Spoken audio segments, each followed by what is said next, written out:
अदालत उज़्मा के किरदार से ही जो है वो बैलेंस आएगा।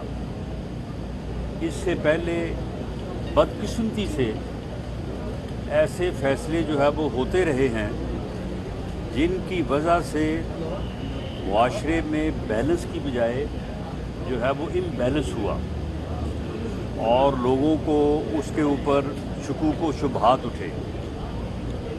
अब जो एक फ़ैसला हुआ है और उस फैसले में एक तरफ कहा जा रहा है कि ये 3-2 का फ़ैसला है, ये भी मुअज़्ज़ज़ जजेस साहबान की तरफ से कहा जा रहा है और एक तरफ कहा जा रहा है कि 4-3 का फ़ैसला है, ये भी मुअज़्ज़ज़ जजेस ही फरमा रहे हैं। तो ये मामला जब तक क्लियर नहीं होता और इसके मुतल्लक ये कहना कि जी ये अंदरूनी मामला है, सुप्रीम कोर्ट का फ़ैसला जो है वो अंदरूनी मामला नहीं हो सकता।